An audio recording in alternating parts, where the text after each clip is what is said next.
Assalamualaikum warahmatullahi wabarakatuh. Waalaikumsalam. Alhamdulillahilladzi arsala rasulahu bil huda wa dinil haqq liyudhhirahu 'ala dini kullih wa kafa billahi shahida. Asyhadu an la ilaha illallah wa asyhadu anna Muhammadan abduhu wa rasuluh. Allahumma shalli 'ala Muhammad wa 'ala alihi wa sahbihi ajmain. Ya, alhamdulillah kita semua Sobat Ahad bisa bertemu lagi nih di hari Ahad yang cukup mendung ini. Tapi semoga hati Sobat Ahad semua ini tidak ada yang mendung ya. Salawat serta salam semoga selalu tersambungkan kepada Rasulullah SAW, kepada keluarganya yang beriman, kepada sahabat-sahabatnya, dan juga kepada umatnya hingga akhir zaman. Dan semoga kita semua yang ada di forum ini menjadi umatnya dan diakui sebagai umatnya. Alhamdulillah sadri wa yassir li amri wa hlul lisani yafqahu qawli rabbi zidni ilma warzuqni fahma bi rahmatika ya arhamar rahimin. Ya, selamat datang kepada Sobat Ahad sekalian di webinar ke-7 Ahad Movement ini dengan judul Bersiap Sebelum Menggenap, Edukasi Kesehatan Reproduksi Pranikah. Masih bersama pemateri yang luar biasa, yaitu Dr. Dewi Inong Irana, SPKK. Semoga Sobat Ahad sekalian nih masih dalam kondisi yang sangat semangat ya untuk mencari ilmu, untuk menambah lagi pemahamannya, dan untuk memperkuat lagi keimanannya. Baik, sebelumnya akan saya kembali sampaikan mengenai Ahad Movement itu ya, untuk mengingatkan kembali ya kita sebenarnya spirit kita ada di sini itu apa sih? Jadi Ahad Movement itu merupakan komunitas yang bergerak di bidang kemekaran dalam Islam. Hal ini berawal dari kondisi saat ini ya, di mana kalau kita lihat ilmu yang dipelajari di sekolah ataupun di perkuliahan itu seolah-olah terpisah dengan Islam, dengan din kita. Padahal pada dasarnya setiap ilmu juga berasal dari Allah ya, yang pasti berarti pasti gitu ya, dari setiap ilmu ini ada nilai-nilai Islamnya, akan ada kontribusinya untuk Islam, dan juga pasti ada ayat-ayat kauniyah Allah di dalamnya. Dan kita di sini berusaha untuk menjembatani hal tersebut, untuk mengembalikan lagi keilmuan itu kepada fitrahnya, yaitu masih ada nilai Islam di dalamnya. Baik, untuk menambah keberkahan dari kegiatan kita hari ini, mari kita awali kegiatan kita dengan tilawah yang akan dibacakan oleh Saudara Febri, yaitu Surat Al-Isra ayat 36. Untuk Sobat Ahad sekalian yang mau menyimak, boleh dilihat di layarnya ya, ayatnya. Kepada Saudara Febri, saya persilakan. Bismillahirrahmanirrahim. Assalamualaikum warahmatullahi wabarakatuh. Kepada Sobat Ahad yang akan menyimak, kita baca bersama juga. Silakan buka Quran Surat Al-Isra, surat ke-17 ayat ke-36. A'udzu billahi minasy syaithanir rajim. Bismillahirrahmanirrahim. ولا تقف ما ليس لك به علم إن السمع والبصر والفؤاد كل أولئك كان عنه مسؤولا. Dan janganlah kamu mengikuti sesuatu yang tidak kamu ketahui, karena pendengaran, penglihatan, dan hati nurani, semua itu akan diminta pertanggungjawabannya. Shadaqallahul azim. Baik, alhamdulillah benar Allah dengan segala firman-Nya. Terima kasih kepada Saudara Febri yang sudah membacakan ayat tersebut. Tim Ahad boleh di slide lagi tadi ke ayatnya? Ya, saya singgung sedikit ya mengenai ayatnya. Di sini di Al-Isra ayat 36, Allah memberitahu kita bahwa jangan sampai kita mengikuti sesuatu tanpa ilmunya, berarti ya, karena akan diminta pertanggungjawabannya kelak.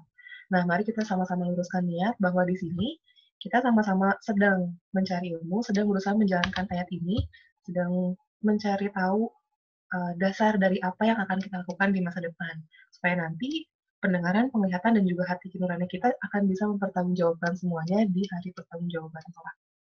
Ya. Oke, Dr. Dewi sudah hadir di sini. Assalamualaikum, Ibu. Waalaikumsalam warahmatullahi. Oke, baiklah. Kita mulai masuk ke pertanyaannya, Bu ya. Ini dari Iwan maupun Ahwat sudah banyak menanyakan pertanyaan dan sudah dirangkum. Kita mulai dari pertanyaan pertama. Izin bertanya, Dok, persiapan apa yang perlu dipersiapkan oleh perempuan maupun laki-laki untuk persiapan malam pertamanya? Apakah ada bacaan atau kajian yang direkomendasikan? Bacaan udah ada, ya kan? Nah, terus juga habis ini apa?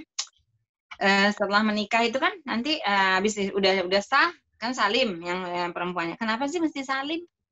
Ya, Bu, kalau nggak mau salim juga boleh, tapi kan itu tanda kita hormat karena memimpin. Kenapa kita salim sama orang tua? Udah ganti loh, ya. Kok kayak lu mau banget sih dibudakin loh? Enggak, gue pemimpinnya, tapi pemimpin yang baik kan sayang sama yang dipimpinnya, ya nggak? Akan berusaha yang terbaik. Nah, jadi ya kalau saya sih saya salim. Sampai sekarang saya salim, saya seumur loh. Ya, saya salim. Terus nanti kan ada doa tuh yang kepalanya dipegang, ada semuanya ada deh ya, ada kan hadis-hadisnya gampang ya kan, doa yang setelah itu. Terus sebelum hubungan seks jangan lupa ya, hubungan suami istri berdoa ya, ada doanya kan, ada semua ya, nggak perlu Doanya, saya share kan, ada ya. Nah, dan ya. dicari ya Sobat Ahad ya doanya. Nah, di Google udah sama tadi. Dan itu Iwan tidak bisa malam pertama hari langsung jadi, nggak bisa, sakit, kasihan yang perempuan ya kan, nggak bisa. Kalau bisa ini dulu deh, apa namanya, kita mengenal dulu satu sama lain, saya happy ya. Biasanya capek juga habis acara itu tidur nyenyak ya kan. Jadi biasanya nggak ada yang hari pertama, jangan dipaksa ya, Ikhwan, itu sakit sekali buat perempuan. Oke, makanya tadi yang perempuan pelicin vagina ya, udah kan, udah kemarin saya kasih kan, udah pelicin vagina yang Vigel, yang Durex gel itu aja beli, ditaruh di mulut vagina, baru bisa ya, atau di alat farjinya suami dioles supaya tidak sakit. Dan disayang-sayang dulu ya, Ikhwan. Wah Kak, itu harus, karena kamu udah jadi istri saya harus melayani. Nggak bisa begitu, istri itu bukan alat, bukan objek. Ya. Baik. Oke, untuk pertanyaan kedua. Assalamualaikum Dok, adakah cara untuk mendeteksi calon pasangan terkena LGBT? Apakah ada alat tesnya? Dan bagaimana cara menggali informasinya? Dan kapan gay atau lesbian itu dikatakan sudah sembuh dan siap untuk menikah dengan yang seharusnya? Ya, jadi bisa dideteksi dengan MMPI tadi satu, dan jangan lupa juga kita tanyakan nama sahabat-sahabatnya ya. Oke. Kita pakai informan lah, gitu istilahnya. Iya. Kan kadang-kadang tuh kalau cowok-cowok tuh tahu ya, maksudnya apa yang teman-teman deketan nggak mau bilang. Kalau ada kasus-kasus seperti itu ya Bu, misalnya yang lesbian atau yang gay seperti itu, misalnya udah sembuh, kadang-kadang kan terjadi peluang dia kembali ke dunia lamanya gitu ya Bu. Ya makanya itu harus pendampingan terus sama peduli sahabat aja. Kan peduli sahabat kan kita dasarnya muslim ya. Ada didampingi, bisa kok sampai udah betul-betul ini baru ya. Tapi itu bisa kedetek dengan MMPI. Berarti pasca pendampingan juga akan dites kembali ya MMPI-nya ya Bu, untuk melihat apakah udah benar-benar sembuh. Iya. Nah, ini ada beberapa kok yang udah. Kita lanjut ke pertanyaan ketiga ya Bu. Bagaimana cara menghentikan atau sedikit demi sedikit meredakan keinginan untuk masturbasi atau onani pada pria dan wanita? Apa dampak onani pada kesehatan pribadi dan aktivitas seksual pernikahan? Karena kita tahu dalam Islam dilarang dan dosa, pasti ada kebaikan di dalamnya. Iya, kalau udah harus tiap hari berarti itu kecanduan. Pertolongannya kemana? Sekali lagi peduli sahabat, silahkan. Kecanduan apapun di situ. Bisa kok. Nanti ada dikasih jalan keluarnya, ya gimana caranya, apa segala. Kalau saya dari kesehatan, kita tadi melakukan kegiatan positif, ya misalnya atau puasa tadi ya, kalau emang hobinya puasa Daud aja, atau begitu pengen langsung wudhu, sholat, masih ini juga lari, olahraga, ya. Biasanya malamnya akan keluar buat yang laki-laki, yang perempuan juga gitu, ya. Terus lihat yang susah-susah dari kita, tapi jangan lihat berita COVID, berantem-berantem sekarang itu ya, jangan, nggak usah ya.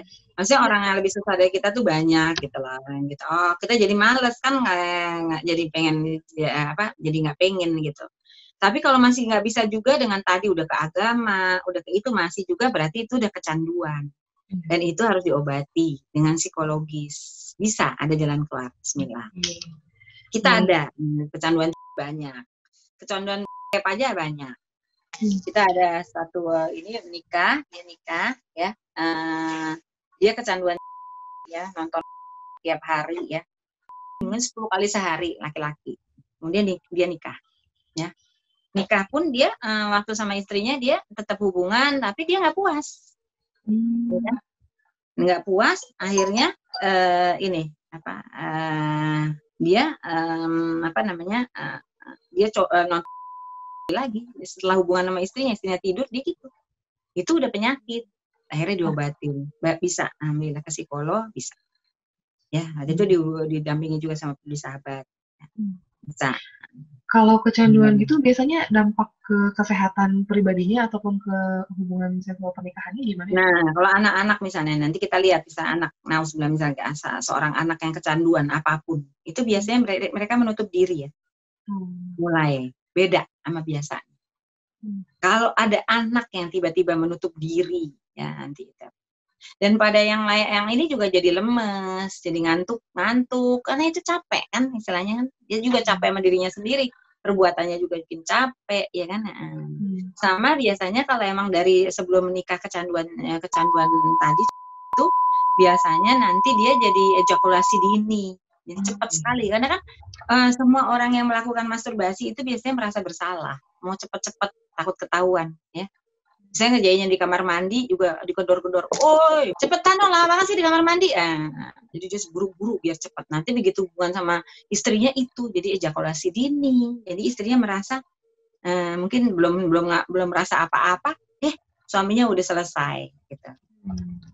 Tidak bisa membahagiakan istri, itu jangka panjangnya. Dari segi kesehatan dia tadi jadi hilang tenaga. Jadi untuk yang hal lain jadi nggak ada gitu. Ya, selama tidak zina sih nggak kena penyakit sifilis, HIV segala enggak, keperjakaan juga nggak hilang. Tapi masalahnya jadi tadi, jadi apa ya, jadi kurang tenaganya ya, jadi kurang sehat, jadi nanti habis tenaga. Dari itu. Kalau dari perempuan sih, ya nggak, ya misalnya kalau yang ya cuman di luar yang nggak memasukkan sesuatu ya ke dalam vagina ya itu dia tetap serabut kelaminnya aman. Nah, kalau pakai sesuatu ke dalam vagina bisa kena penyakit-penyakit kelamin tadi, misalnya herpes kelamin bisa kena. Karena misalnya jadi kanker rahim itu terjadi pada lesbian kan pada pakai alat ya atau pakai jari dimasukin ya kan itu. Itu bisa terjadi tadi kanker serviks bisa terjadi. Jangan salah. Kalau cuma di luar aja ya tadi perasaan bersalah sama tadi ya, jadinya jadi kepribadiannya jadi lain, menutup diri dan lain-lain, jadi minder karena saya merasa bersalah.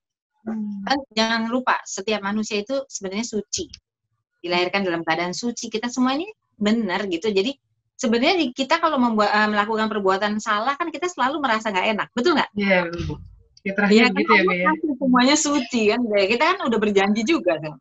Dulu sebelum kita diturunkan ke dunia mau jadi manusia apa mau jadi malaikat kan gitu itu ada kan.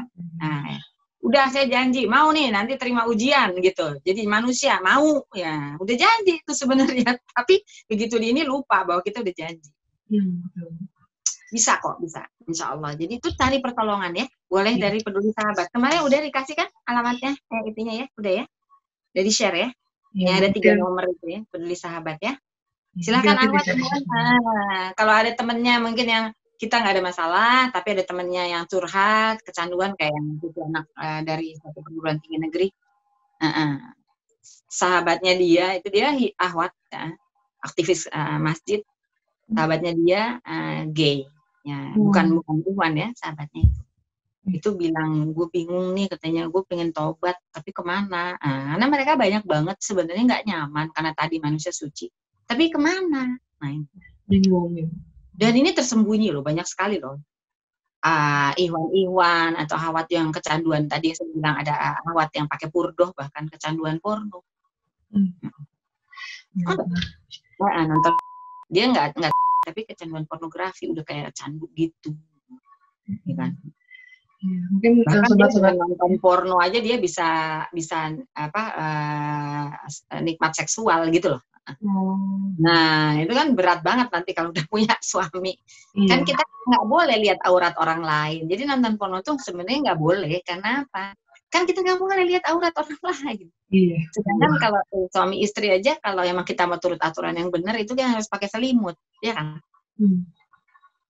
Ya, nggak boleh. Tapi kalau emang nggak, kalau saya, kalau itu sih nggak terlalu drastis seperti itu. Yang penting nggak boleh ada orang lain. Dan ini kalau anak ini banyak sekali Iwan dan Ahwat, padahal ada anak di dalam kamar, katanya tidurnya di bawah. Padahal Iwan dan Ahwat loh, jangan salah.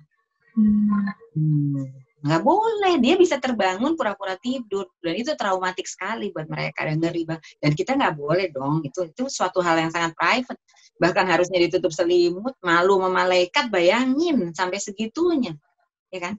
Kalau mau itu dilakukan lebih baik lagi. Ya, mungkin nomor 4 ini cukup mirip ya. Ini pertanyaannya, adakah cara kita tahu calon pasangan kita ini kecanduan porno atau tidak? Apakah ada ciri-cirinya dan bagaimana dampaknya? MMPI. MMPI lagi ya, Bu ya? Ya. Itu psikiatrik loh, bukan psikologis, lebih dalam banget, psikiater yang bikin, bukan psikolog ya. Makanya kayak misalnya orang doyan korupsi, itu makanya kalau perusahaan besar itu ya, itu akan kedetek dengan MMPI. Tapi misalnya kan orang bisa berubah, ya kan? Bisa berubah, bisa terjadi pemicu-pemicu yang dia misalnya udah punya bakat, jadi di tengah jalan, kayak tadi kasus yang saya bilang KDRT tadi, ya kan? Yang KDRT bukan fisik ya, verbal, ya kan? Verbal dan tindakan ya gitu. Itu yang seperti tadi ya, itu kan misalnya kita ngelihat pasangan hidup kita kok aneh ya, nah kita bicarakan kok kamu berubah, ada sesuatu yang nggak bisa di ini, ya udah kita ke psikiater berdua, MMPI lagi, ya kan? Jangan, jadi stick to tujuan. Makanya perlu sekali perjanjian pranikah buat saya, penting sekali, karena kita stick tujuan kita apa sih? Kita baca lagi perjanjian pranikah kita. Tujuan kita adalah tadi, ya ridho Allah, barokah Allah, selamat dunia akhirat, berkumpul selama-lamanya di surganya Allah. Gitu. Berarti kalau mungkin kalau secara fisiknya tidak terlihat ya Bu ya, ciri-ciri orang yang kecanduan. Nggak bisa. Harus dites ya. Nggak kelihatan. Orang LGBT juga banyak sekali yang tidak terlihat, kecuali yang udah sehari-hari kayak saya. Udah peka ya Bu ya? Peka. Udah lihat. Kebaca. Oke. Berikut kita lanjut ke pertanyaan yang kelima. Ini pertanyaannya ada beranak ya Bu ya, pertanyaannya. Ada dua sub pertanyaannya. Tapi tadi udah terjawab ya kira-kira. Iya, terjawab. Baik, di sini katanya bagaimana cara merawat alat reproduksi kita sehingga terhindar dari berbagai masalah. Masalah yang dimaksud adalah secara fisik seperti misalnya warna yang menghitam pada daerah tertentu, atau bau, atau keputihan. Apakah makanan tertentu bisa mempengaruhi aroma dan kondisi fisik tersebut? Ya. Jadi kalau emang semuanya cairan vagina normal pun itu bau. Tapi baunya ya normal lah, udah tahu kalau semua perempuan ya. Kira-kira nggak ada yang baunya wangi cairan vagina, ya kan? Karena itu memberi tanda. Apalagi kalau kita misalnya itu ya. Dan tiap orang itu beda, ya kan? Bakteri normalnya di situ tuh beda, bikin bau. Kan ada orang yang ketiaknya bisa warna ungu, bisa warna hijau, ya kan? Itu bakterinya. Jadi bakteri itu macam-macam dia. Satu jenisnya ya dia, ya kan? Tapi sepupunya macam-macam gitu loh. Satu nenek, satu kakek, cuman sepupuan banyak macam-macam. Ada yang rambutnya keriting, ada yang ini gitu. Jadi sama, di vagina juga begitu. Cuman kan kita tahu kalau lagi yang normal itu kita udah yakin, tahu setiap wanita bisa, ya kan. Kalau mau misalnya wangi, misalnya tidak berbau, boleh kita misalnya makan kunyit ya. Satu tiap hari. Kalau emang bau sekali, yang normal aja bau nih ya. Itu baunya menyengat misalnya gitu, makan kunyit 1 buku jari misalnya. Ya kan? Nanti mungkin terakhir saya presentasikan juga ya untuk perawatan organ intim perempuan ya, sama gejala keputihan ya nanti.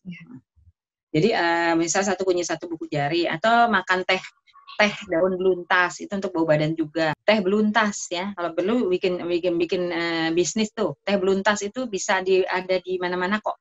Atau tanam aja daun beluntas di depan rumah nanti untuk pagar, bagus banget. Saya waktu di Halim saya itu ya. Itu dia bikin teh aja daunnya, atau mau dikeringkan dulu, atau dibikin teh, atau di sayur beluntas, enak juga bisa. Itu sangat sangat paling mengurangi bau.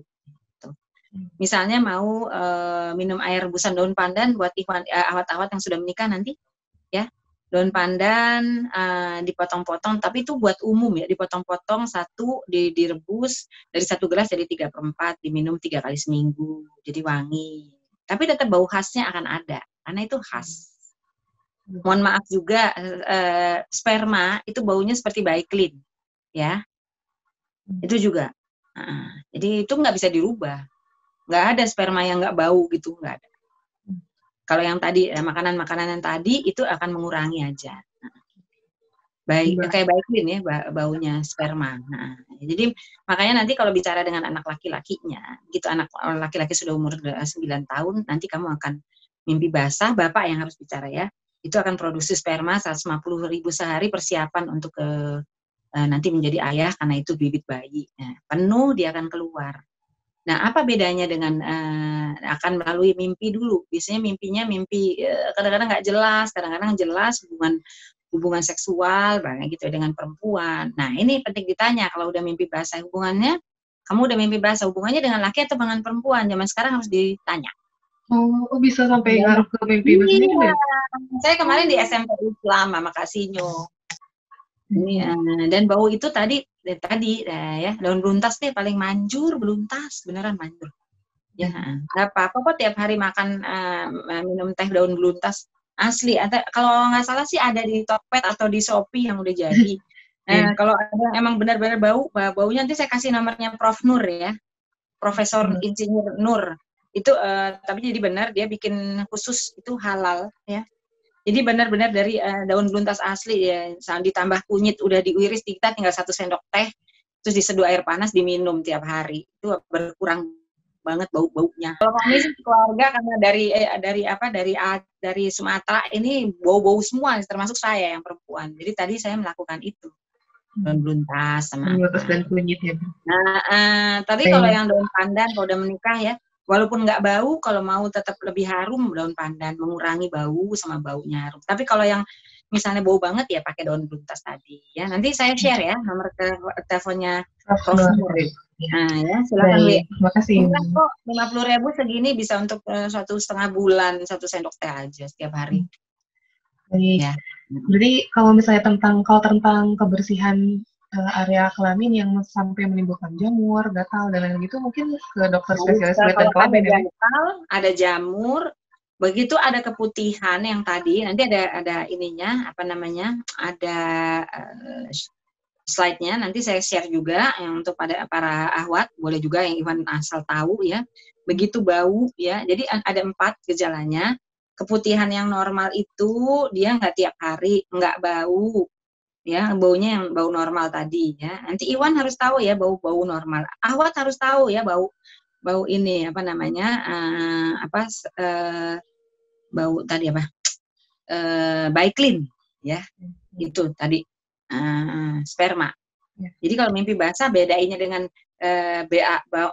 air seni apa? Kalau bau air seni kan udah jelas ya kan. Kalau misalnya dia mimpi basah, nanti anak lakinya dikasih tahu itu baunya bau Baiklin. Kasih taruh Baiklin di ininya, di hidungnya dia. Oh nanti kayak gini itu berarti mimpi basah. Terus kayak taruh lem di celananya dia. Jadi kita harus kasih tahu, bapak yang kasih tahu bukan ibu. Oke? Iwan, jadi udah tahu. Terus mimpi basah bagaimana mandinya? Nah, kalau tadi bau tadi ya, saya kembali. Yang normal tadi jumlahnya sedikit sekali-sekali aja. Kalau lagi stres itu bisa loh, sebelum dan sesudah haid. Kemudian ini apa namanya tidak berbau, tidak gatal, tidak nyeri, ya. Warnanya juga itu normal-normal aja, agak kuning sedikit nggak apa-apa sekali-sekali, tapi nggak kuning. Nah, kalau yang keputihan penyakit, 2 saja di antara 4 gejala ini segera berobat ke dokter spesialis kebidanan kandungan atau dokter spesialis kulit dan kelamin. Cari yang ahwat banyak. Dokter kulit kelamin apalagi banyak. Kalau ada keputihan sedang gadis. Kalau ada keputihan penyakit sedang hamil harus ke dokter kandungan. Tapi kalau masih gadis, keputihan penyakit tadi, makanya segera 2 di antara 4. Apa 4 itu? 1 jumlahnya sangat banyak, terus menerus sampai basah celana dalamnya. tiap hari nggak pernah berhenti, ya. Kemudian warnanya berubah, hijau, kehijauan, kuning tua atau abu-abu, ya itu. Kemudian baunya berubah dari yang biasanya, jadi amis, ya, bau busuk bisa loh, ya. Itu. Ya, kemudian atau bisa misalnya tadi konsistensinya tadi ya, bentuknya itu jadi warnanya itu jadi kayak susu pecah, itu kandida tuh jamur. Terus ada keluhan gatal atau nyeri atau perih atau gatal banget, ya segera ke dokter. 2 di antara 4 gejala itu ada, segera ke dokter. Nanti saya share, saya ini ke admin, ya, itu semuanya. Itu segera ke dokter, nggak boleh ditunda-tunda. Karena walaupun dia sembuh sendiri, nggak enak, walaupun nanti sembuh sendiri, tapi nanti takutnya ada scar, ada gejala sisa gitu loh. Kayak luka, ya, luka kan bisa tuh sembuh, tapi dia ada jaringan parut. Nah, ini yang repot. Kalau jaringan parutnya di saluran telur, wah, kan pernah dengar rahim ditiup, itu ya. Rahim ditiup itu artinya dia pernah mengalami infeksi yang sembuh sendiri, jadi dia ada skarnya. Ya, ada jaringan parut, jadinya sempit saluran telur, nggak bisa lewat sperma, telurnya juga, sel telurnya nggak bisa lewat dari saluran dari indung telur mau ke rahim, dia nggak bisa ketemu sama sperma. Akhirnya apa? Dilonggarin dengan apa? Dengan cara dimasukkan seperti bambu gitu, ditiup, ya. Baik, Ibu. Baik. Oke, lanjut ke pertanyaan selanjutnya, luar biasa ya. Selanjutnya, apakah bisa, Dok, kita menunda kehamilan setelah menikah? Karena saat menikah masih kuliah. Jadi ingin menyelesaikan kuliahnya dulu selama 2 tahun, baru selanjutnya merencanakan kehamilan. Gimana? Menunda kehamilan. Iya, betul. Menunda kehamilan. Apakah ada rekomendasi KB atau yang lainnya yang aman untuk pasangan yang masih muda, Dok? Iya, jadi untuk yang menunda kehamilan itu hanya boleh dengan pil KB. Pil KB-nya juga tertentu yang sangat rendah dosisnya. Tentang KB udah saya cerita, udah? Belum? Kemarin udah? Oh ya, KB. Kemarin yang itu rahim dikasih itu ada? Yang spiral sekarang udah saya kasih lihat kan, yang bentuk T itu kemarin, udah ya? Yang spiral di rahim. Belum? Sudah, Dok. Sudah ya. Nah, ya, jadi gini, KB, entar dulu. KB itu ada 4 macam, ya kan? 1, hormon. Hormon itu fungsinya apa? Sel telurnya jadi nggak matang. Jangan lupa para ahwat, ya. Sel telur sel telur itu cuman matang, sebentar saya arat peraganya saya bawa deh kalau gitu ya, ke atasnya saya turun dulu ya, sambil ngambil bisa sambil jalan. Jadi ini pil hormon itu terdiri dari pil KB, ya. Tapi itu fungsinya itu suka lupa. Kalau lupa tuh hamil soalnya. Kalau jadi ketepatan minumnya ya, ketaatannya ini. Nah, itu. Ya, itu pil KB, kemudian suntik KB, ada yang sebulan, ada yang 3 bulan, dan itu biasanya untuk menyusui, beda hormonnya. Jadi ASI tidak terganggu, ya. Ada juga pil menyusui, itu yang isinya sama dengan pil KB, ya. Itu isinya sama dengan pil KB. Jadi hormon itu tadi ada pil, kemudian suntik, kemudian ada susuk. Jadi dia hormon yang ditaruh di kayak susuk gitu, dimasukin ke bawah kulit di lengan bagian atas. Ini Ikhwan juga penting tahu ya, jadi nanti bisa. Tapi jangan lupa ya, kita niatnya KB adalah untuk menjarangkan kelahiran anak supaya pendidikannya baik.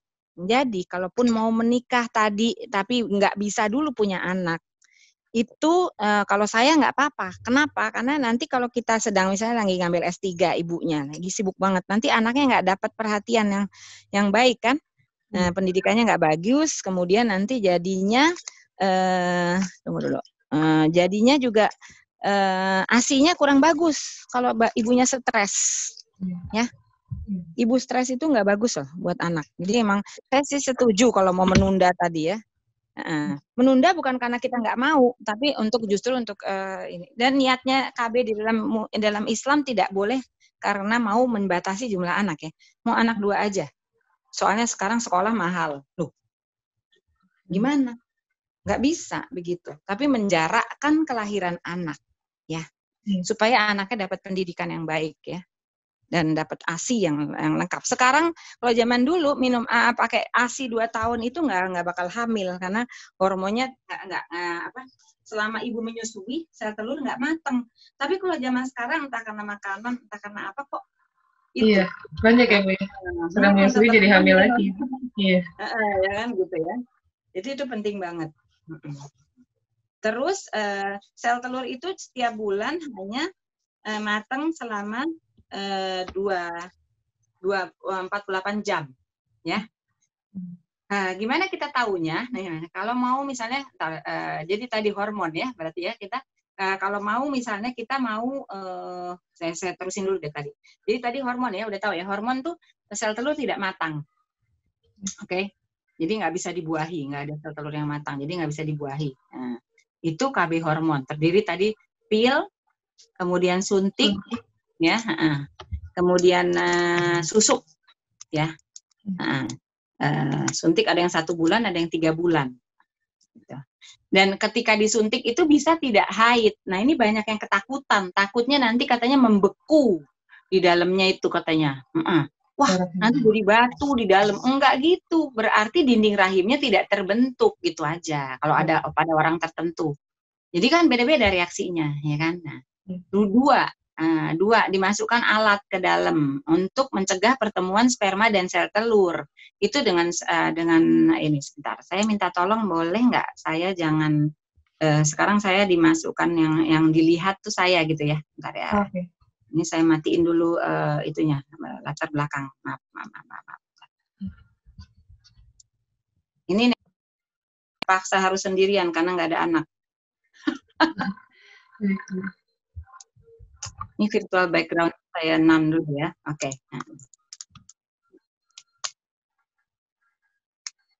Ini kamarnya anak saya nih, yang udah nggak ada penghuninya lagi ya. Jadi ya, ini pil KB yang tadi. Oke. Harus diminum setiap hari ya. Nanti begitu berhenti diminum ya, yang ini begitu berhenti diminum, ini yang putih-putih ini, maka dia haid. Ya. Jadi haidnya jadi teratur kalau minum pil KB. Oke. Ya, bentar ya. Saya terlihatnya, terlihat ya. Ini ya. Jadi kayak gini ya. Tuh. Ini mesti diminum tiap hari nih. Nah, untuk mencegah kehamilan untuk orang yang belum pernah punya anak itu paling aman pakai pil KB. Tapi nanti dipilihkan. Jadi kalau bisa konsultasi sama dokter kandungan dulu. Dikasih yang paling rendah dosisnya. Jadi dia aman, nggak terlalu mengganggu itu keseimbangan hormon, tapi dia manjur gitu loh. Dan cuman syaratnya satu, nggak boleh lupa. Nah ini dia nih, pakai. Tapi hari ini mah gampang, pakai timer lah di handphone. Minum pil. Suami ngingetin, oke? Itu oke, nggak apa-apa. Ini aman sekali, tapi ini juga pil KB ini jangan salah, penyubur kandungan. Makanya kalau lupa minum 1 hari 2 hari hamil. Kalau lagi ovulasi. Halo. Ya, tapi hanya boleh ini, nggak boleh yang lain kalau belum pernah menikah. Oke? Suntik juga nggak boleh. Oke? Karena hormonnya beda. Terus, yang kedua, spiral. Jadi kan kemarin saya ulang. Jadi rahim seorang perempuan ini seperti ini, ya kan? Seperti avokat. Ya kan? Nah, kalau udah mulai produksi sel telur, 1 sel telur setiap bulan, dia akan menebal. Ini Iwan, tolong Iwan dilihat ini, menebal ya. Menebal dindingnya ya untuk bantalnya bayi. Kalau suntik KB bisa ini nggak menebal, dia nggak karena sel telurnya nggak mateng, dia juga nggak nebal. Ya. Tapi kalau pil KB misalnya kok dia tetap mens, bisa sel telur nggak mateng tapi ini menebal. Dan tiap orang tuh reaksinya beda ya. Bukan berarti kalau misalnya disuntik KB kemudian nggak mens dia takut ini membatu jadi numpuk gitu, enggak, tenang aja ya, enggak. Allah nggak terbikin gitu loh. Kalau nggak ada bayinya maka 1 bulan sekali dia udah kotor nih kayak spray ya, tiap bulan harus diganti, dia peres nih. Ini adalah latihan melahirkan, saya ulang ya. Jadi perempuan itu sudah dilatih oleh Allah untuk melahirkan. Jadi melahirkan itu persis rasanya seperti haid. Saya haidnya sakit sekali sampai harus minum Ponstan. Boleh minum Ponstan ya, Ahwat? Atau Panadol, boleh ya? Nggak apa-apa, silahkan. Hari pertama, kedua, saya minum, nggak apa-apa, nggak masalah sama sekali. Mau kunyit asam boleh, tapi itu nggak ngurangin sakit sih kalau yang sakit banget. Tapi kalau misalnya sakitnya sampai pingsan, berarti harus ke dokter diperiksa apakah ada miom atau ada apa. Kista, miom itu gitu. ada benjol, kista ya. Kista itu di saluran di indung telur ya, beda. Oh, Kalau di rahim biasanya miom, ada benjolan. Nah, yang kita takut benjolannya ini ke sini. Kayak benjol gitu loh, ya. Kayak ada ada telur puyuh. Kalau di dalam sini nggak masalah. Tapi dia nonjol ke rahim, nanti bayinya nggak bisa tidur, di sini keguguran terus. Oke.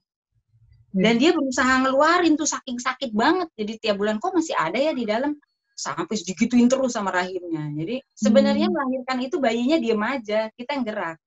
Makanya Masya Allah perempuan itu adalah lebih kuat sebenarnya dari laki-laki, karena kita udah dilatih ya. Laki-laki disuruh melahirkan nggak tahan, mati serangan jantung kayaknya. Di YouTube ada tuh yang dicobain pakai indikasi ini, pakai alat ya, terus dia langsung, saya mau peluk ibu saya, dia gitu di luar negeri, di Amerika kalau nggak salah itu. Udah ya, kalau ada bayinya nih, oke? Jadi ada bantal, oke? Jadi dia nggak haid selama hamil. Udah gitu karena tebel banget bantalnya, setelah melahirkan 40 hari dia keluar darahnya, karena dinding rahim yang tebel sekali itu keluar, oke? Ngerti ya? Dan ini nggak boleh hubungan suami istri kalau lagi haid, karena ini kotor. Nah, lewat dubur itu nggak boleh, kenapa? Karena kotor terus, nggak ada yang bersihnya. Kalau rahim itu ada bersihnya kan?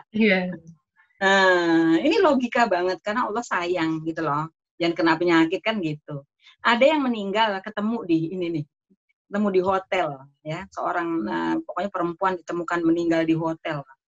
Ternyata dia wanita tunasusila ya, yang high class ya. Lagi haid hari terakhir. Kalau lagi haid itu terbuka semua pembuluh darah. Jadi begitu hubungan seks ya, kedorong udara masuk ke pembuluh darah, masuk nyumbat ke jantung atau ke otak, meninggal. Makanya Allah tidak memperbolehkan, selain dia kotor juga bisa menimbulkan tadi kematian mendadak. Nah, ini jadi pasangin ini. Nah, kedua pakai spiral, oke? Nih spiral itu macam-macam, antara lain bentuk T. Ini ada logam pemati sperma ya, yang ini ya. Ini. Nah, ini inert. Ini dari kuprum nih. Ya. Ada macam-macam sih. Bentuk ada yang macam-macam. Ada yang C, ada yang T. Ya, kayak saya zaman dulu tuh bentuknya cuma satu. Zaman dulu saya belum ada logam pematinya. Ukuran juga cuma satu. Kalau sekarang ukurannya ada XS, SML, XXL, XL, ada semua. sama dokter kandungan atau dengan bidan diukur dulu. Nah, ukuran rahimnya dalamnya S, kasih yang S, oke? Kalau ada sperma masuk dia mati, belum sampai ke saluran telur. Nih saluran telurnya ya. Nah, 2, 3 dipotong saluran telur, ya. Ini saluran telur. Saluran telur ya, dia nyambung ke ini, ya kan? Nih, indung telur, nih saluran telur. Nanti kan dia nyambung ke rahim tuh. Nih, gini. Oke? Nyambung ke rahim begini, oke? Nah, jalan ini nggak boleh sempit. Jadi waktu keputihan harus diobatin keputihan penyakit. Nah, Ikhwan tolong perhatikan suaminya, istrinya misalnya lagi ini bilang, ke dokter yuk dianterin. Oke? Sekarang kan musimnya suami peduli dan ayah peduli. Nah, ayah siaga sama suami siaga. Okay. Nah ini dipotong, tak dipotong. Jadi, kalau namanya di steril. Dalam Islam tidak boleh kecuali ada alasan kesehatan. Misalnya anaknya udah 15. Nah, ya, subur banget. Dipotong, ya. Nah, dipotong saluran telurnya, ya. Kemudian diikat. Udah dipotong saluran telur nih, ya, gini udah, ini potong ya, cak, ini diikat. Udah beres. Atau kadang-kadang supaya saya nggak mau permanen, takut nanti suatu hari pengen punya anak lagi misalnya, ya kan? Itu misalnya dia lah ini. Itu sekarang yang ini diikat aja gini. Ya. Nggak bisa lewat kan? Iya. Kalau diikat gitu Bu, berarti kan sel telurnya pun juga nggak bisa keluar ya, nggak bisa keluar ke dinding lagi ya? Apakah akan membusuk di situ dan berbahaya nggak? Ada potensi berbahaya nggak? Enggak, bisa aja dia ikatannya lepas ya hamil. Nah. Cuman ini nggak boleh ya, nggak boleh. Saya mau anak 3 aja, udah saya disteril. Tadi ya namanya steril ya potong saluran telur itu ya kan. Nggak boleh. Kalau kecuali tadi ada penyakit, ibunya ternyata penderita autoimun. Nah, atau penderita penyakit jantung, baru anak 2. Tapi anak pinginnya 7 nih anaknya. Biasanya Iwan sama Ahwat kan pengen banyak anak kayak saya. Itu ternyata ibunya ada autoimun, nggak bisa. Kalau hamil dia kasihan. Dia jadi kambuh, malah anaknya bisa meninggal atau cacat, dianya sendiri juga bisa sakit berat. Ya udah, daripada nanti malah jadi nggak bisa membesarkan anak yang ada, akhirnya nggak bisa. Boleh ini di steril seperti ini. Tapi saya punya kasus di Sulawesi Selatan, udah waktu itu udah potong, ikat, hamil, nyambung sendiri. Kun. Masya Allah. Ya, biasa. Oke, udah jelas ya. Terus itu apa 3, 4. 4 itu adalah tadi potong saluran itu juga bisa saluran sperma. Tapi kalau di dalam Islam tubektomi nggak boleh sama sekali dong. Kan nggak ada hubungannya. Berarti dia kan bukan nggak ada hubungannya. Kan nggak pengaruh, nggak ada bayi di situ. Bener nggak? Iya. Nggak boleh. Vasektomi, nggak boleh. Ya. Nggak boleh sama sekali vasektomi. Ya itu. Terus yang keempat lagi untuk alasan apapun, kecuali misalnya ada penyakit lain lagi, itu sih bukan penyakit yang lain, jarang sekali ya. Tapi untuk KB nggak boleh vasektomi kalau dalam Islam. Kalau tubektomi tadi masih ada alasan, masih bisa kalau ada alasan kesehatan ibu ya. Udah ngerti ya. Terus satu lagi yang keempat adalah pakai kondom dong. Ya. Pakai kondom disarungin kan? Udah tahu, kondom udah tahu ya, kemarin udah ya, saya kasih belum? Kondom saya mana ya? Nih, nah ini yang saya udah bilang, kenapa kita nggak pernah protes kondom dijual di supermarket? Ayo, sibuk dipecah belah. Itu proxy war-nya udah keren banget tuh, proxy war sama Gosur Fikrinya tuh halus sekali ya. Jadi nggak apa-apa lu zina aja, pakai kondom aman, padahal nggak aman kan, perlindungannya 26%, kemarin saya udah kasih. Dan tadi bisa dites dengan OVU-tes nih, OVU-tes ya, untuk tes kesuburan. Karena kesuburan itu cuma 2 hari, 2 malam, 48 jam. Sel telur matangnya 2 hari, 2 malam. Dan belum tentu mateng setiap bulan. Bisa aja suatu hari karena kita lagi stres nggak mateng sel telurnya. Makanya mensnya bisa mundur, bisa 2 bulan, 3 bulan. Karena sel telurnya nggak mateng, karena stres. Ya.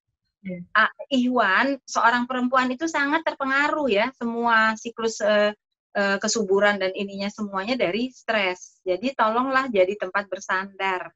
Tapi Ahwat juga gitu, kalau suaminya lagi stres, kita pijetin ya, nanti dimengerti, jangan ditambahin persoalan. Lagi pulang lagi capek, tolong deh, apa kek gitu ya, kasih makanan. Udah makan mas, saya gitu tanya. Pasti capek. Dan karena dididik untuk tidak curhat, mereka diam dulu biasanya, nggak mau ngomong apa-apa. Tapi kalau ngelihat muka kusut, udah jangan. Tahu nggak sih tadi tuh anak-anak tuh berantem tahu, mas. Nanti jangan, kasihan capek. Aku kesepian. Kenapa lama banget kerjanya? Padahal Iwannya udah lurus ya. Gak punya duit nih. Mas tuh lebih giat kayak kerja ya, please deh. Banyak, Ahmad juga banyak yang gitu ya. Nih, oke. Nih, taruh nih nanti jadi 5 hari setelah bersih haid kita tes tiap hari. Ada yang dari ludah yang lebih pakai ulang, ada. Ini OVU tes yang ini. Jadi kalau begitu subur, kalau kita nggak lagi KB nggak mau, berarti jangan hubungan seks, ya, jangan hubungan suami istri atau pakai kondom, oke? Atau kalau mau hamil lagi masa subur, kita nginep di hotel kek, ya atau apa berduaan aja, ya, cuti ya, benar-benar melakukan hubungan suami istri, jangan tidur, jangan bangun 4 jam. Ini KB yang gampang juga kalau mau. Dan yang paling gampang kalau haidnya teratur, jangan lupa sel telur matang 14 hari sebelum haid berikut, jangan salah ya. Ahwat tolong dicatat. 14 hari sebelum haid berikut. Kalau teratur gampang lah, kalau nggak teratur nggak bisa, pakai OVU test. Masih bisa. Oke. Yang satu lagi, dikeluarkan sperma di luar, Ahwat. Nah, ini nggak enak buat laki-laki, azel. Kalau zaman Rasulullah, karena belum ada kondom kali ya. Jadi hubungan suami istri begitu mau keluar spermanya dikeluarkan di luar spermanya. Itu nggak enak buat laki. Maunya di dalam. Karena kita bersatu gitu loh istilahnya ya kan. Nah, jadi kalau boleh pakai tadi yang KB-KB lain aja. Itu nggak enak buat laki. Kita nggak mau KB. Pakai yang lain-lain aja tadi. Pakai kondom juga nggak enak. Yang paling bagus itu yang 0,02 deluxe ya. 0,02 mm. Tapi tetap virus HIV bisa lewat. Saya ulang ya. Oke. Udah lengkap banget tuh. Apalagi ya. Jadi kalau mau menunda kehamilan belum pernah punya anak adalah ini. Tapi jenisnya yang tertentu, yang sangat rendah tapi efektif.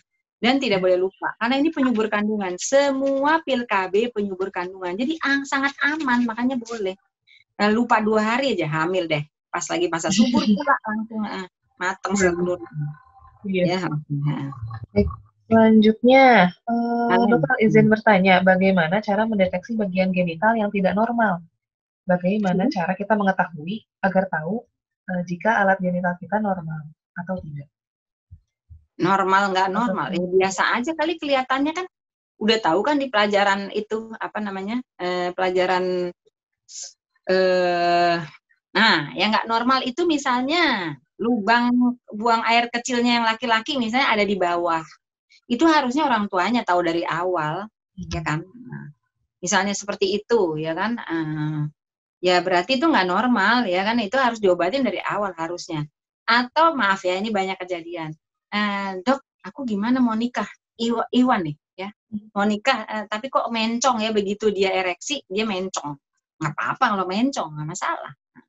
Tapi kalau yang lubang di bawah ini, kok orang tuanya nggak ngelihat gitu, Mbak. Jadi kan dia jadi sulit gitu, jadi bukan di depan, jadi nanti pas ini kena dinding vagina kan, jadi nggak bisa keluar itu, jadi nggak bisa jalan, kedempet gitu loh, ya. Itu yang nggak normal, yang segera. Terus misalnya Ahwat ada dari bibir yang dari dalam itu dia nonjol sebelah, itu normal, it's okay, nggak apa-apa, itu variasi normal, nggak masalah, ya. Kok besar sebelah ya keluar dari dalam gitu, itu variasi normal, tidak mengganggu apapun. Kalau memang mau disamakan misalnya biar nggak nonjol ya bedah plastik gitu. Jadi, sebelumnya. Kalau yang pria tadi juga berarti Bu, kalau yang tadi lubangnya di bawah dioperasi berarti? Dengan urolog ya. Bedah urologi. Itu harusnya orang tuanya dari awal. Ya. Harus tahu dari awal, kok di sini ya langsung dibawa harusnya. Nah, makanya nanti kita jadi orang tua jangan lupa. Oh ya, satu lagi.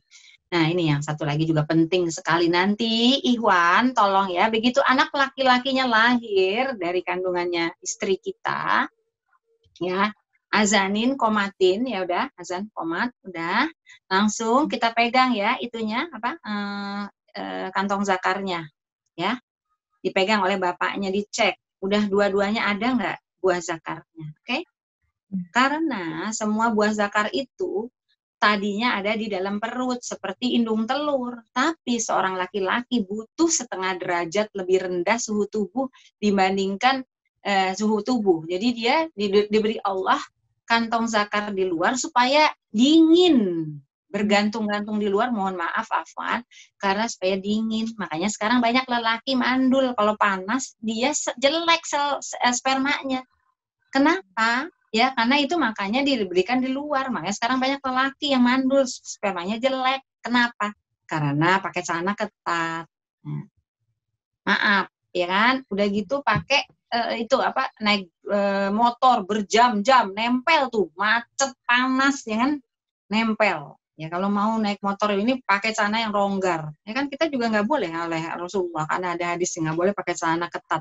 Termasuk laki-laki karena membentuk-bentuk tubuh juga, ya kan? Namanya tadi ternyata alasan kesehatan kalau yang buat laki. Perempuan jelas bisa merangsang orang yang lihat ya, laki-laki yang lihat. Tapi kalau yang tutup aurat yang benar ya. Tapi kalau laki-laki ternyata oh ya, perempuan juga pakai celana ketat itu juga sama jadinya jadi lembab bisa terjadi keputihan tadi. Jamur kandida ya. Walaupun dia nggak ini. Jadi ini penting sekali dicek dulu. Nah, umur berapa dia tadinya di dalam tuh ketika bayi laki-laki, janin laki-laki berusia 7 bulan akan turun ya melalui lubang di sela paha, ada lubangnya. Turun ke bawah, kemudian tertutup sendiri, Masya Allah. Dan ketika dia tua, bisa aja tadi lubang tadi itu jadi kendor, jahitannya longgar gitu loh. Yeah. Nah, usus masuk ke situ, itu yang disebut hernia atau turun berok. Ya, jalan satu-satunya adalah operasi, nggak bisa minum obat, minum jamu, turun berok, nggak bisa. Sekarang lubang hidung bisa nggak ditutup pakai minum jamu? Saya nanya. Logika deh, aneh deh kadang-kadang saya tuh. Tolong dijahit aja kalau mau ditutup lubang hidung dijahit bisa, mulut nggak bisa ditutup pakai jamu ya kan pakai dijahit kayak penyiksaan di film Ibu. Di sini dijahit ya kan film-film apa tuh yang ngeri-ngeri itu ya ada gitu. Jadi ya, nanti kalau misalnya terjadi turun berok jangan terlambat. Kalau udah besar sekali lubangnya, ususnya banyak ke situ kejepit, udah nyawa urusannya udah itu darurat, bisa nyawa, meninggal bisa. Dan sakit juga ya Bu ya biasanya. Sakit sekali, turun berok sakit sekali. Dan kalau turun berok baru sedikit sambil janjian sama dokter itu kaki di atas, Iwan. Nauzubillah min zalik. Yang banyak pada turun berok banyak kepada yang itu apa namanya suka ngejan. Makanya kita makan tempe jambu paya tiap hari, jus jambu sama pepaya matang supaya kita buang air tiap hari. Kalau banyak mengejan timbul ambeien, bisa tadi itunya jahitannya si lubang keluarnya biji apa namanya buah zakar ya. Nah, itu dia jadi kendor, itu lepas lagi jadi akhirnya tadi bisa terjadi. Dan juga pada pemusik, peniup saksofon ya. Tekanan berarti Bu, tekanan dari dalam. Iya, makanya mereka supaya nggak ngejan ya kan, buang airnya yang besar kalau bukan peniup saksofon. Tapi kalau peniup saksofon dia pakai celana yang ketat itu loh. Ya, berarti memang buat mencegah berarti. Nah, supaya kalau dia ngejen nggak apa-apa gitu. Ya, pekerjaannya emang banyak dorong-dorong juga bisa kan ngejen tuh gitu, boleh pakai celana yang tadi ada kok dijual di mana-mana di online ada buat Ivan yang pekerjaannya memang dia harus ngejan gitu pekerjaannya ya. Bukan pemusik saksofon kan nggak ada Ivan yang jadi pemain saksofon. Kalau ada juga pakai itu deh ya misalnya. Atau mesti niup apa? Oh iya, itu kaca yang bikin kaca kan ditiup, bikin apa? Oh iya, bikin fast industri. Itu juga itu. Mereka harus pakai itu yang penahan itu supaya tadi nggak kedorong ya dari perutnya, kemudian jadi jahitannya lepas. Masya Allah. Kita kalau kayak gitu makin kagum sekali sama kekuasaan Allah. Kita ini nggak ada apa-apanya, bener nggak? Iya banget Bu. Kok bisa nutup sendiri? Lala. Makanya tadi saya peringatkan sekali lagi, tolong Ikhwan cek. Ya, lengkap gitu. Waktu itu suami anak saya yang laki-laki lahir, suami saya bilang, alhamdulillah, Masya Allah, alhamdulillah lengkap. Suami saya menangis karena bahagia, karena lengkap. Anak perempuan, anak lakinya begitu diazanin, Masya Allah, laki-laki. Begitu, langsung diazan, dikomat, langsung dipegang, 2. Masya Allah, alhamdulillah lengkap. Suami saya langsung sujud. Ya, penting, karena kalau nggak telat, saya cuma 1 telurnya, nggak ada. Udah, kalau udah telat nggak bisa. Kalaupun ada cuma 1, nanti diturunkan oleh dokter urologi, ya, spesialis urologi bedah anak juga kerjasama biasanya. Nanti ditunggu sampai umur sekian, itu keahliannya beliau-beliau. Saya tidak mengerti umur berapanya, tapi segera dilaporkan, ya. Baik, berarti dia lengkap. Ya. Berarti banyak ya hal yang bisa dideteksi dari fisik, bentuk, posisi tubuh, lalu kelengkapannya juga. Segera, Ya. tanyakan Segera. pada ahlinya. Tidak mengobati sendiri. Tidak Ya. usah awkward, tidak usah malu, tidak usah ini. Tanyakan pada ahlinya. Sekarang banyak sekali kok dokter-dokter yang muslim yang oke, ya. Banyak. Ahwat juga sama dokter Ahwat banyak. Kayak saya banyak banget yang waktu itu datang, dok, aku udah nolak 5 ikhwan. Ya, saya bilang kenapa nggak dari dulu? Aku malu dokter, aku cacat. Enggak cacat, ini bibir kelaminnya keluar sedikit, ini normal. Aduh, astagfirullah, ya bukan jodoh, udah tenang aja. Sekarang udah nikah, alhamdulillah dapet suaminya juga oke. Berarti yang sebelum-sebelumnya bukan jodoh kan, ya kan? Iya. Tapi alangkah baiknya kita usaha dari awal. Tanyakan pada ahlinya, jangan lihat di internet, jangan nyoba-nyoba obat natural. Jangan makan obat kimia. Lah, nggak gimana, obat-obat yang itu tuh udah melakukan penelitian. Kita ini dokter, ini evidence based medicine, dan salah. Jadi nggak bisa kita memberikan obat tanpa tadi